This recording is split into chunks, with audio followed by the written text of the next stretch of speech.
yaşayır. Bir əsrdən çox yaşlı olan bina hər an uça bilər. Sakinlər hər an ölümlə üz-üzə qaldıqlarını deyir. Qəzalı binada yaşayan sakinlərin həyatı təhlükədən xilas ediləcəkmi? Aidiyyatı qurumlar bu kifayət qədər ciddi problem barədə nə düşünür? Bütün bu suallara cavab axtarmışıq. Materialı izləyin.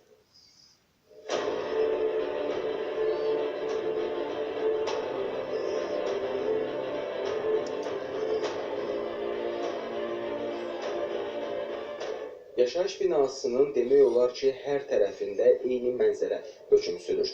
Yəni, bina uçub dağılır, döşəmələrində hərəkət etmək isə olduqca təhlükəlidir.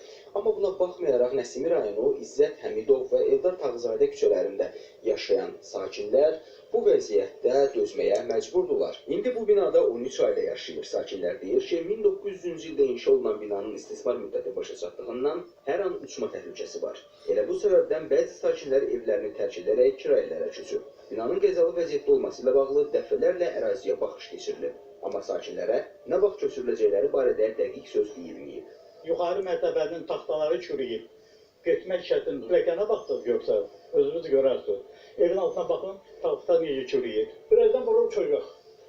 İçəridə kim öldü, kim qaldı, Allah bilir. Bura bax, bütün çatlayıb. O bina tikiləndən sonra bura çatlayıb gedir. Bütün evlər çöküb qardaş. Gedə o da mənim patalokum gecə yatanda bir çırp gələndə deyirəm, bu dəqiqə başıma töküləcək. Nəsimi rayon Mənzil Kommunal Təsərrüfat Birliyindən bildirildi ki, binanın istismar müddəti başa çatdığından təmiri mümkün deyil. Ona görə də köhnə binanın sökülərək əvəzində yenisinin inşa edilməsi üçün tikinti şirkətlərinə təkliflər olunub. Artıq tikinti ilə maraqlananlar var. Bir neçə tikinti şirkət tərəfindən həmin ünvanlarda araşdırmalar aparılıb. Müəyyən sənədləşmə işləri aparılmışdır. Əhalinin sayı, mənzillərin kvadraturalarla müəyyən danlar götürülmüşdür. Hal-hazırda bu istiqamətdə işlər gedir. Belə aydın olur ki, problemin həllində işıq ucu var. İndi sakinlərə tikinti şirkətinin təklif edəcəyi şərtlərlə razılaşıb, qəzalı evlərdən çıxacaqları günü gözləməyə qalır.